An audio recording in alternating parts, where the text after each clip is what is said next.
Welcome to the Open Forum in the Villages, Florida podcast. In this show, we talk to leaders in the community, leaders of clubs, and interesting folks who live here in the villages, to give perspectives of what is happening here in the Villages, Florida. We hope to add a new episode most Fridays at 9 a.m. We are a listener-supported podcast. There will be shout-outs for supporters in episodes. As a supporter, you will get a direct email link to Mike. In Season 5, we are making significant improvements and changes on an ongoing basis. Now you can help me afford to keep making this podcast by becoming a supporter. First, a quick note about the podcast. It's available because I absolutely love doing it, despite the fact that it costs me probably more time than I can actually afford. Now, I can't buy back my time, but there is one thing that you can do that would be really helpful, and that is help me to afford making this podcast. You can do that by going to the website, openforuminthevillages.com, and clicking on the supporter box and making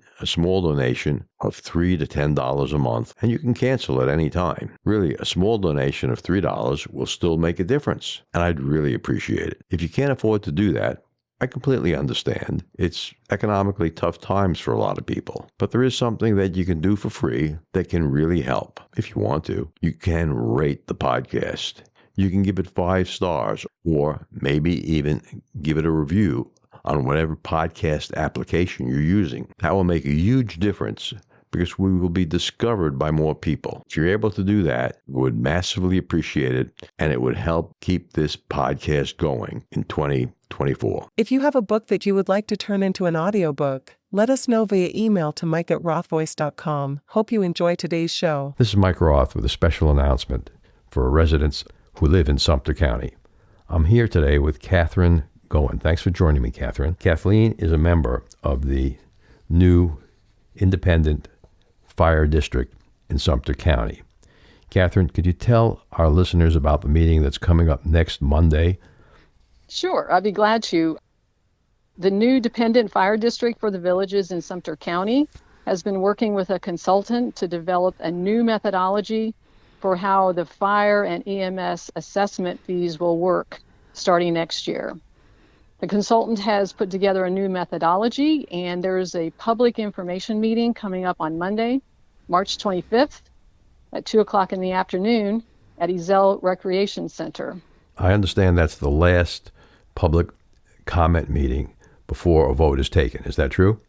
That's true. There have already been 2 public informational meetings. This is the last one. Good. Again, Monday the 25th, 2 p.m., at the Ezell Recreation Center. That's opposite Sawgrass Grove. Thanks for joining me, Kathleen. You're welcome, Mike. Thank you for having me.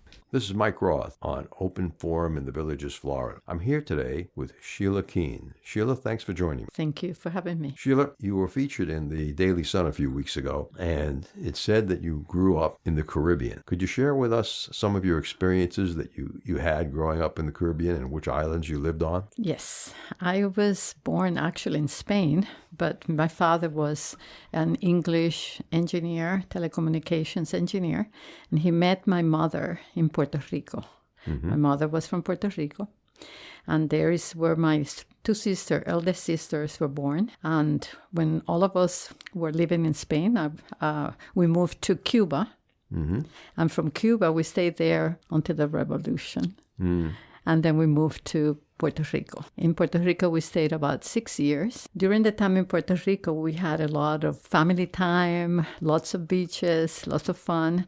I had 2 near-death experiences in Puerto Rico, and they were to shape the rest of my life and my direction. I had many questions about those experiences, and I soon found out that I would have to find the answers to my questions myself, because having been brought up in a very strict Catholic family, I was told to ignore the experiences, or they weren't important, or I had to have faith. And that was the same answer that the nuns in our school would give me. So I knew from that moment that I would have to find the answers that I wanted through my own effort. We left Puerto Rico when I was 13, and we moved to the island of St. Lucia. Mm-hmm. So we did a lot of traveling through the Caribbean islands, a lot of beaches, a lot of boat ridings, a lot of skiing, a lot of fun. Mm-hmm. Mm-hmm. Can you share with our audience what the near-death experiences were? When I was 7 years old, I was in the beach with some friends of my father, and two of them were holding my hands when I went to the beach. We were swimming, and apparently there was a wave coming, and they led my hands. And when I saw that, all of a sudden the wave wasn't me. And what was interesting is I saw myself rolling in the water, just watching my little body rolling, and I was very calm. And I looked at the little body rolling, and I wasn't scared at all. Mm-hmm. And that just went on for a little bit until I was awakened when they were trying to resuscitate me on the beach. Mm-hmm. That was the first one. The second one was when I was 12 years old, and I was at the dentist, and they were giving me something to go to sleep. And I guess I must have reacted to it. And all of a sudden, I felt my body coming out from my head, I guess. I just felt myself lifting out of my body. And I was all of a sudden in a little train, and the little train was going towards a tunnel. Mm-hmm. And it was too small. The tunnel was too small, and I kept thinking, I'm not going to fit in that tunnel. But then all of a sudden I heard my grandpa, who was dead at the time, and he just told me, Sheila, turn back, it's not your time. So I just woke up again in the dentist's office, and it was then that it intrigued me what those experiences were, and had I died, and what had happened, and all those questions. But my school teachers and my mom didn't seem to have any answers or had any interest in. What island did that happen on? That happened in Puerto Rico. Mm-hmm. From Puerto Rico, we went to St. Lucia. Now, St. Lucia was a very undeveloped island. It was gorgeous. Mm-hmm. They had no escalators, no elevators. They only had a very small TV station, a little radio station, and everybody knew everybody. And the beaches were gorgeous. And in St. Lucia, my father was the manager of the telephone company there. And we went to school in a convent. That was a very interesting experience. School in a convent? Yeah, and it was very interesting. So your father was in telecommunications? Yes, my father was in telecommunications in St. Lucia. And at 15, in the island of St. Lucia, I met my future husband. My husband.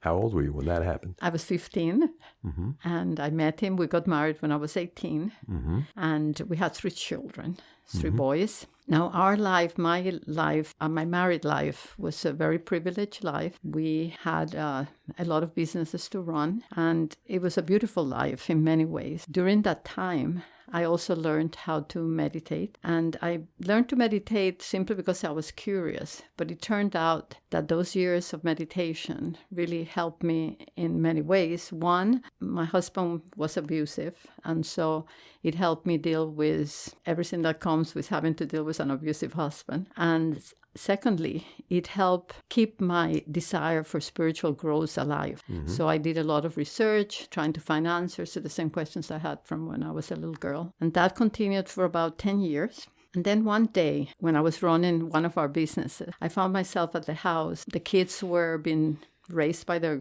grandmother because we were so busy. And I remember thinking, I need to do something different. I had found out that there was a school in Iowa that taught meditation to the children as part of their curriculum. Mm-hmm. And I had found that meditation had helped me so much inwardly that I wanted the same thing for the kids. Okay.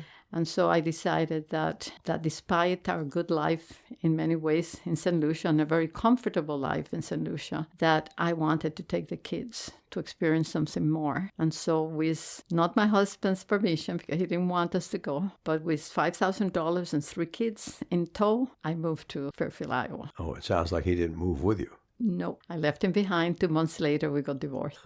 Okay. It sounds like that was probably a good thing for you. In Fairfield, Iowa, it was within a year, I had started my own business. What business was that? I did policies and procedure manuals for nursing homes. Okay. And I analyzed the procedures and then documented them and customized them. In Iowa, also, after a few years of being there, I came across a book that also really helped me a lot. And that was a book called the Urantia book.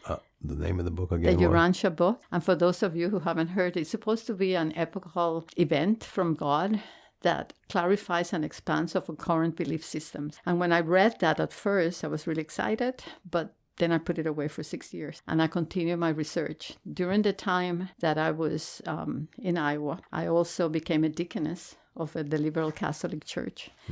And whilst I was studying there, whilst I was practicing there, I was also teaching classes on Buddhism, on how to take care of people who are dying. Whilst I was there, I began to have thoughts of writing a book. And everybody wanted me to write about life after death. But I kept thinking, what am I supposed to write that hasn't been written? So at the time, when I kept having that recurrent thought, I began to have an inner talk with my inner spirit.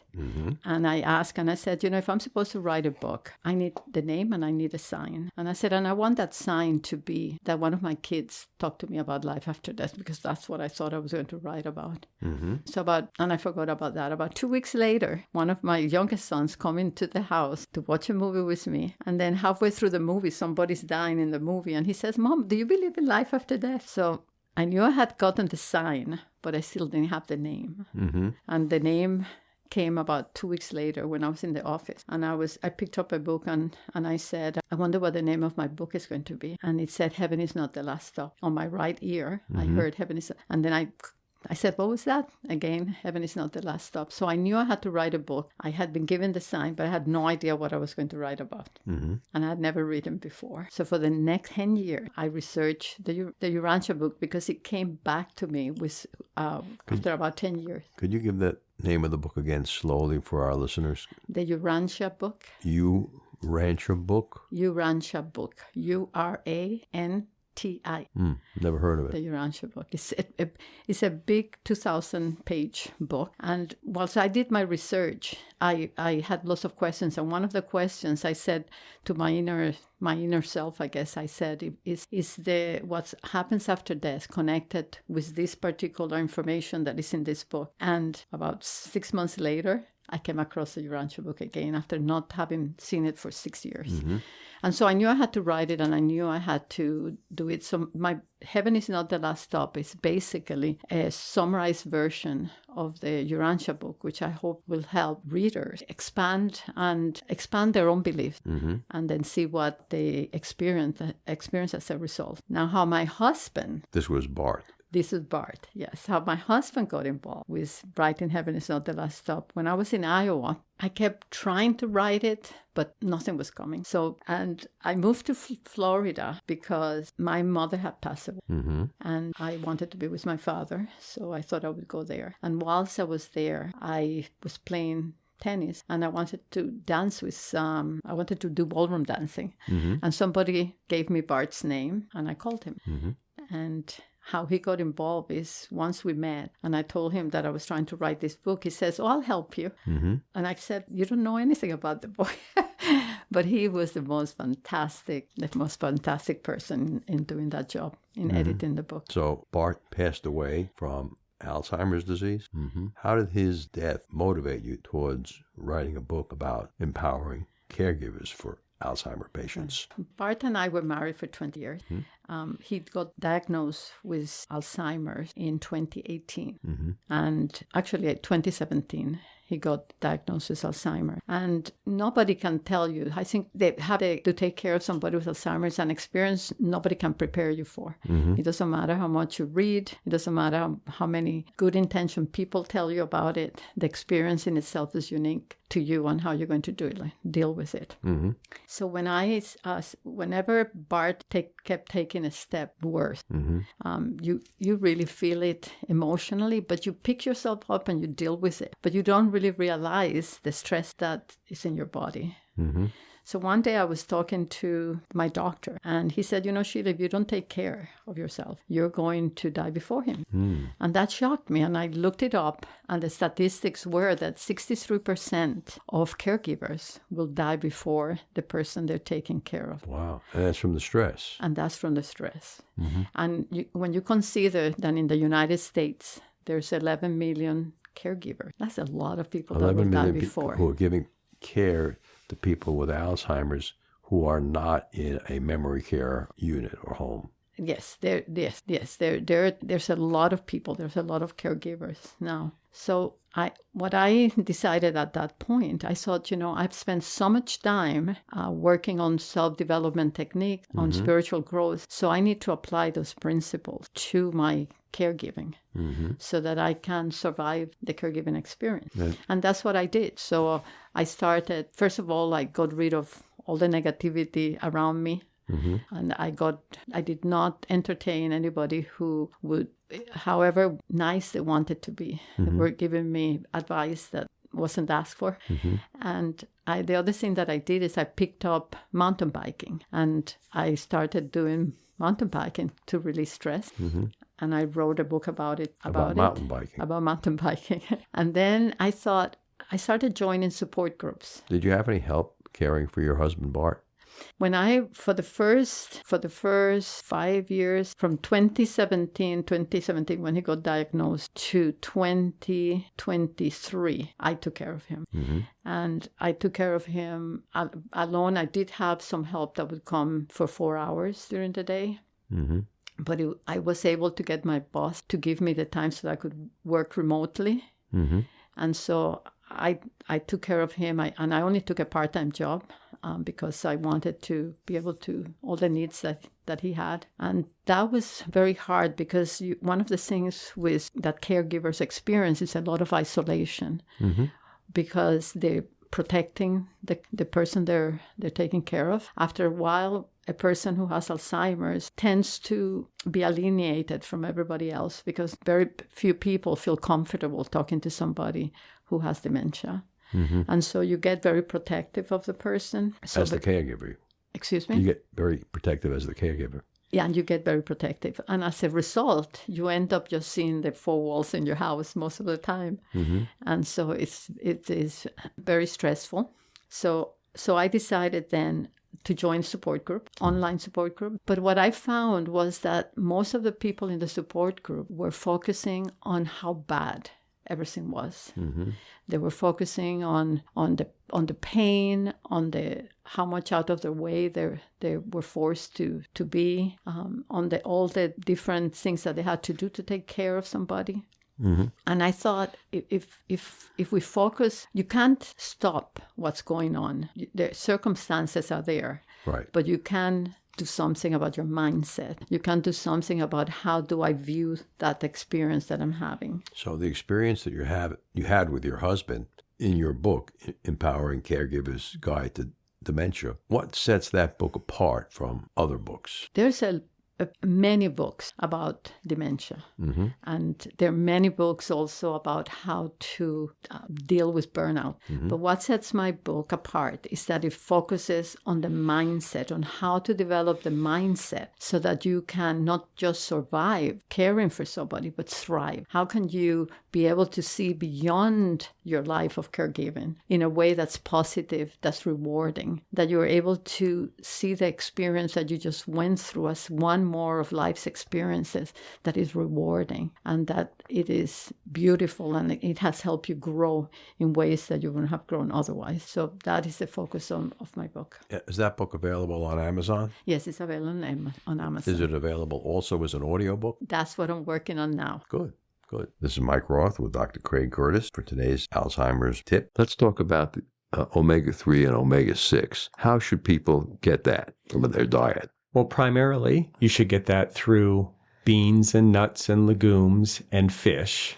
You can take a supplement of omega-3, omega-6s. However, don't overdo the supplementation of omega-3 specifically. There was a large study published by the American College of Cardiology a few years back that seemed to show that people that took too much omega-3 might have an increased risk of a heart arrhythmia. So my recommendation is, if you buy omega-3 supplements, take it as written. With over 20 years of experience studying brain health, Dr. Curtis's goal is to educate the Villages community on how to live a longer, healthier life. To learn more, visit his website, craigcurtismd.com, or call 352-500-5252 to attend a free seminar. I think many people, me included, would rather listen to a book when I'm exercising or driving as opposed to sitting down and reading a book. Yes, and that's why I'm working on it. Good. Are you planning to write any additional book? I'm working right now on an addendum for my book, Empower Caregiver Sky to Dementia. Sounds like second edition. It's like a second edition, and it's going to be called What I Wish I Knew About End-of-Life Care. So that part is going to be focusing. I found out that there's the last 2 weeks of my husband, in fact, the last 2 months of my husband were so intense. And not only dealing with him dying, but also with the bureaucracies and the regulations and things that maybe we can't do anything about. Was he in hospice care the last 2 months? Yes, he was in hospice care for actually 3 or 4 months. He was in hospice care. But there are things even about hospice care that one doesn't know that is important to know. Give our listeners an example. Well, an example would be I was appalled when I asked for an airbed for my husband because they had they had put him on constant bed rest. And I told them that he was getting red spots in the back and that he needed to have an airbed. They told me, oh, no, we can't give you an airbed until he has a sore. And I thought, how ridiculous is that? You have to wait until you have a sore to be able to get an airbed. So I ended up getting myself one for him. But things like that are important to know because it's a very expensive, caring for somebody with dementia is expensive. And if you put them in a home, it's expensive. And so it's important to know certain things that nobody talks to you when you enter either home or when you're caring for somebody.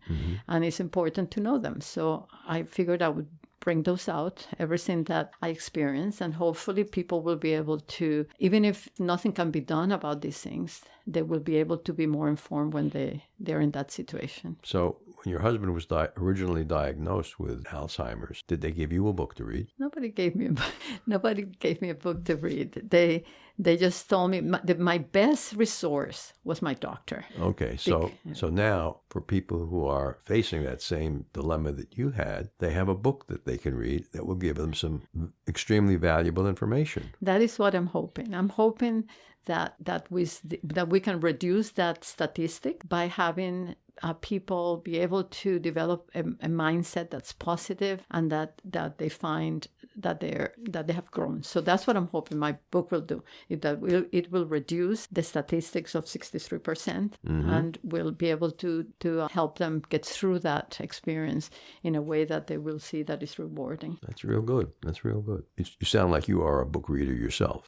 I like to read books. I like to read books. Yeah, I like to read books and what I can learn from them. So I've asked you to pick up a book, Show Up for Yourself by Janet Philbin, and she was on the show last week, and that's a book about how to heal yourself. A very good book, and she did a great interview that you and my other listeners will be able to listen to. This is all about healing yourself from trauma, which may go all the way back to when you were a child, and you certainly had a couple of traumas before you were 18 years of age, which would definitely be in there. Yes. The dealing with, you have to be willing to make the changes. You have to be able to recognize where you're at, and you have to be willing to make the changes. It's all about inner work. The one thing that is beautiful and very rare was that my husband never forgot me. He never forgot my name. He never forgot me. In fact, 5 days before he died, when he was lying down, he hadn't opened his eyes or anything. 5 days before he died,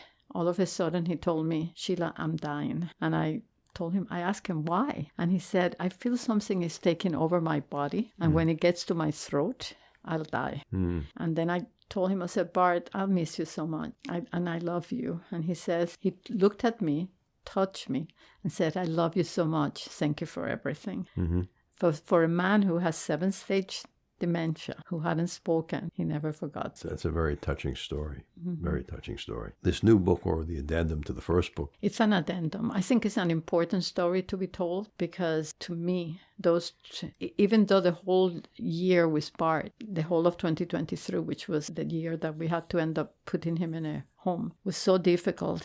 The last 2 months were horrendous.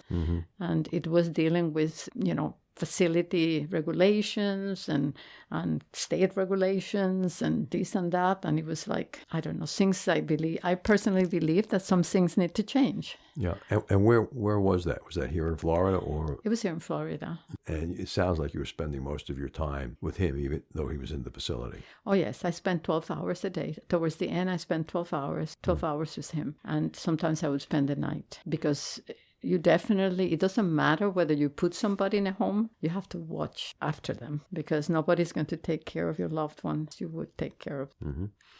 Do you have any idea when this addendum to the book is going to be added? I'm hoping it'll be published by I would say April. I should be finished. April of 24? Yes, April 24 it should be finished. Yes, I started writing it already and I'm researching some things and I will have it out then. And hopefully by that time we'll be working on the audibles. So there'll be... You'll be working on the... so it'll be audible? An audible book. Audible book. Yes, that's very good. They're even better if you can put them in your own voice, but there are plenty of voiceover artists that'll do it, or even AIs. And when we do it with an AI and it's a single voice book, it's very inexpensive to do. Okay, well. At this point in time, I'd say, $400 to do an average size book.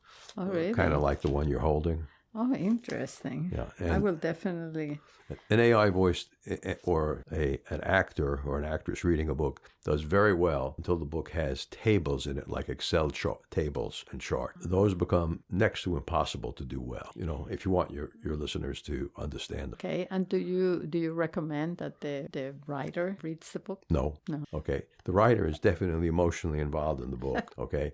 Some writers can't let go of the book, okay? And other writers wake up and they realize that they have a great piece of material and they want to share it. And if it's a single voice book, the easiest way to share it is to use an AI on it. Okay. And you can turn that out relatively rapidly. If you have a book with 7 or 8 different voices in it, it gets expensive. I want to definitely do the book because I am very passionate about the care for not only the person that has the Alzheimer's, but definitely the caregiver. So I want to do it as soon as I can, and I want to make it available to people, both books to people as much as I can, and share with them those techniques that will help people. And you know what the secret is of getting the book out there? Excuse me? The secret of getting the book into the people's hands that you need it to get into. What's the secret?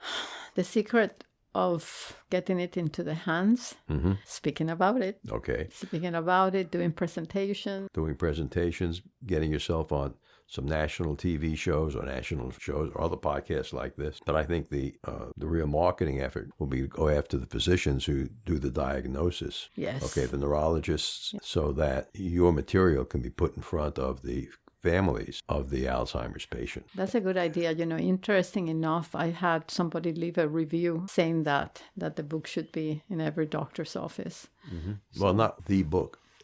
That's a big problem. And that's a big problem. The thing is, there's a lot of information about how to care for the person, but everybody's so different and circumstances are so different. And ultimately... Well, the cases are different too. Yes. And ultimately, it's the caregiver's mindset that will determine the experience for that caregiver and what she'll take out of it and how it communicates to the person that you're taking care of. Good. So, Sheila, do you have any last remarks that you want to give to our audience or ideas? Well, just love the person that you're with as much as you can. Be as vulnerable as you can with whoever that you love, because you never know how long it's going to last. And always remain positive and let go of negativity, and always channel your energy towards something that is fruitful and long-lasting.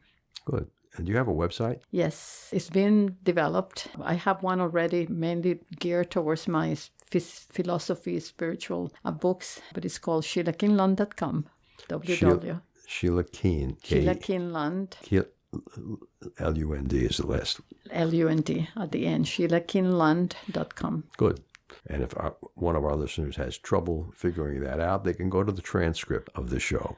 Okay. Thanks a lot for being on the show today, Thank Sheila. Thank you for having me here. Good. Remember, our next episode will be released next Friday at 9 a.m. Should you want to become a major supporter of the show or have questions, please contact us at mike@rothvoice.com. This is a shout out for supporters, Twee Coleman, Ed Williams, and major supporter Dr. Craig Curtis at K2 in the Villages. We will be hearing more from Dr. Curtis with short Alzheimer's tips each week. If you know someone who should be on the show, contact us at mike@rothvoice.com. We thank everyone for listening to the show. The content of the show is copyrighted by Roth Voice 2024, all rights reserved.